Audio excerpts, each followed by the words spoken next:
Water is the softest and most yielding substance.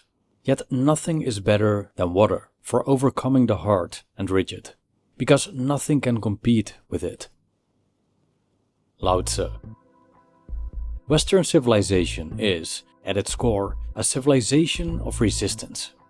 We tend to resist aging, death, discomfort, uncertainty, and even our own emotions. We strive to control and predict, molding the world to fit our expectations. When things don't go our way, we push harder. And if life throws obstacles in our path, we view them as problems to be conquered. The ancient Taoist sages observed that resisting the natural flow of life often, though not always, does more harm than good. We create unnecessary suffering when we resist what we cannot change. In Taoism, resistance implies hardness and rigidity, an unwillingness to move with the currents of existence. Instead, the Taoist sages encouraged non-resistance, a key aspect of a broader concept called Wu Wei. The idea of non-resistance is a theme in the great Taoist scriptures, such as the Tao Te Ching and the Zhuangzi, which show us that yielding and accepting are often more beneficial than force and opposition. So how could yielding be better than defying, especially considering all the evil and injustice in the world? How does the power of non-resistance work? We're about to explore the Taoist art of non-resistance, which offers a radically different view of how life works and how to approach it. Even though I tried, I couldn't resist telling you about my brand new book, Taoism for Inner Peace. It contains my collected works inspired by the wisdom of the ancient Taoist sages, edited and improved for print. You'll find a link in the description. Thank you, and I hope you'll enjoy this video.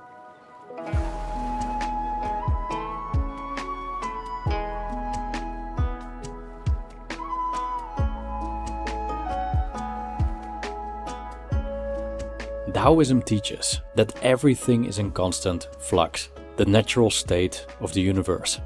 All things are interdependent. Every action triggers an effect, and every effect sparks a response. Life follows its course, and from the moment we're born, aging begins. We are placed in a world beyond our control, facing the realities of human existence. Yet, people often struggle to accept change. We embrace it when it suits us, but resist when it doesn't. We see change as good, but only if it happens on our terms. So we spend our lives trying to control fate, forcing the world to bend to our will. We resist reality, trying to impose our will on its natural flow. We want to fight it. We want not to give an inch. While the Western world sees a hard stance as a sign of strength, Taoists recognize that such rigidity can just as easily be a weakness. A famous example from Lao Tzu is the brittle, dry plant. Its inflexibility leads to its downfall, while softness is its true strength. The idea of non-resistance stems from the power of softness and flexibility. Often, it's wiser to flow with events rather than resist, even when resistance feels like the instinctive choice. Resisting reality rarely works. What must happen, happens. We can't stop it. That doesn't mean we cannot influence our circumstances, but we don't control the outcome. If we did, we would all be millionaires. Every Joe would find his Jane, and hardship wouldn't exist. But life doesn't work that way, and often resisting isn't just futile. It could also make things worse. Think of the energy wasted trying to prevent the inevitable, the stress of fighting change, and the frustration when it happens anyway.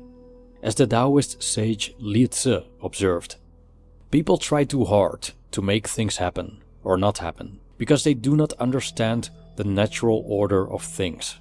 They believe they can control the outcome of things. And in the end, after a lot of effort, they find their hard work produces the opposite effect. End quote. Resisting the natural flow can cause stress, exhaustion, and disappointment. Unnecessary struggle and effort will only get in the way rather than help. From a Taoist viewpoint, it's often better not to resist. Let things unfold naturally and intervene skillfully when necessary. As Lao Tzu stated, mastery of the world is achieved by letting things take their natural course. You cannot master the world by changing the natural way. End quote. Ideally, we can use the situation to our advantage, leveraging the force we resist, like a sailor adjusting their sails to the wind rather than fighting against it. Now, how does this work in practice? How can we apply this in our daily lives? Let's explore several situations in which we often instinctively resist, why this may be problematic, and what would be the Taoist thing to do instead. How often have you felt distressed when life didn't go as planned? If you're like most people, probably quite often. We tend to resist adversity, even though most, if not all, forms of hardship are, from the Taoist perspective, perfectly natural. Hence, this natural change of circumstances isn't the problem. Our attitude toward these circumstances causes suffering. Here's a Taoist story I featured before that illustrates this well. Confucius and his students once passed through a village on their way to the sides of Mount Tai. There they met an old man who seemed extraordinarily happy, singing and playing a lute. Curious, Confucius asked why he was so content. The man replied that he had countless reasons to be happy. He was human, gifted with wisdom and a long life. But that wasn't all. I quote, "Finally, I don't care whether I am rich or poor, and I know that birth and death are but the natural order of things.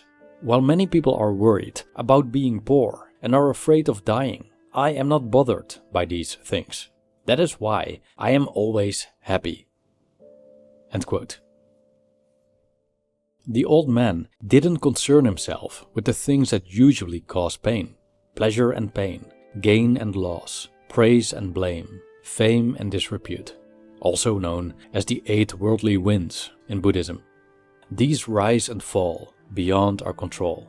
He was happy because he accepted their inevitability and made the best of whatever he found himself into. So why worry? Why resist what cannot be changed?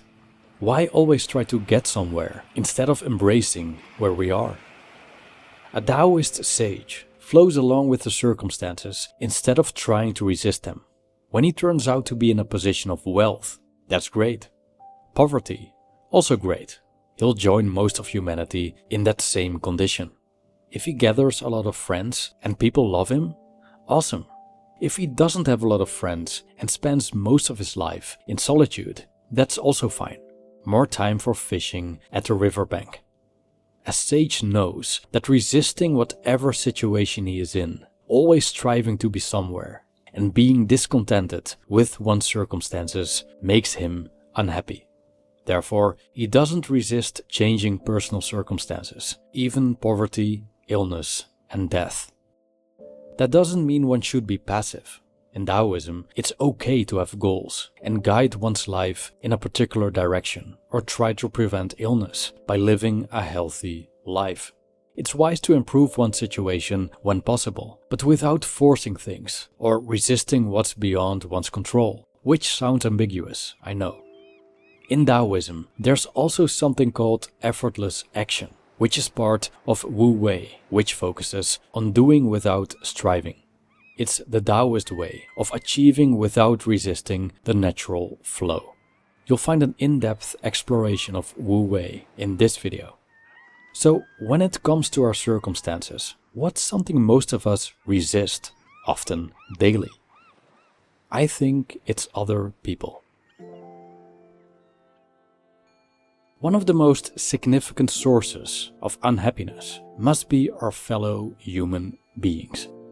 These could be people close to us, strangers, or people in positions of power we often see on the news. Take, for example, the close family member who gossips behind your back and mistreats you, the stranger who cuts the line in the supermarket, or the politician whose policies are damaging.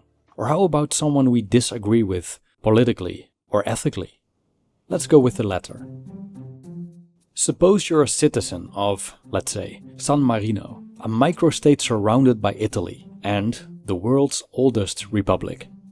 Your colleague, the one sitting in the same aisle as you, is a die-hard Christian Democrat. Every day, he rants about the evils of the Socialist Party, arguing that their vision for public spending will ruin the country, all 61 square kilometers of it. When inquiring about his views, you conclude he isn't well informed. He commits logical fallacies and presents questionable information as fact. But the more you go against him, trying to convince him he's wrong, the more irritated he gets. He raises his voice. You get angry, and he starts yelling.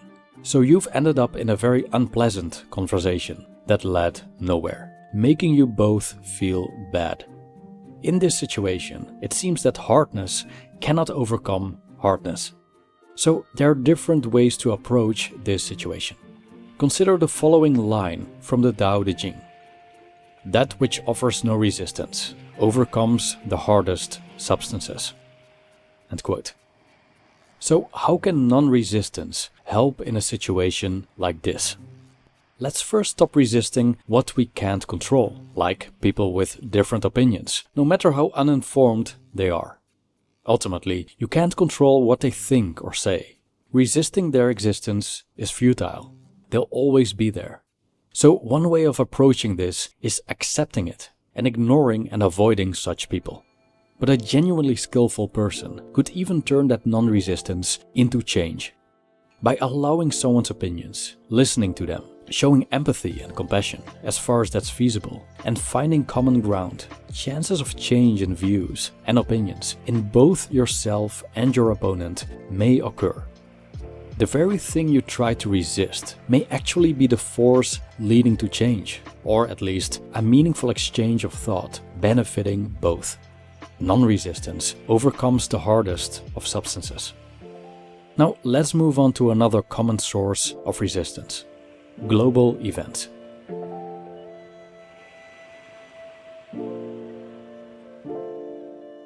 Worrying about global events isn't new. People have feared wars, disasters, and societal breakdowns for centuries.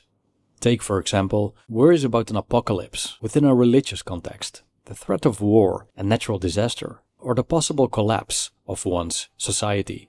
These topics have been on people's minds, most likely since the dawn of time.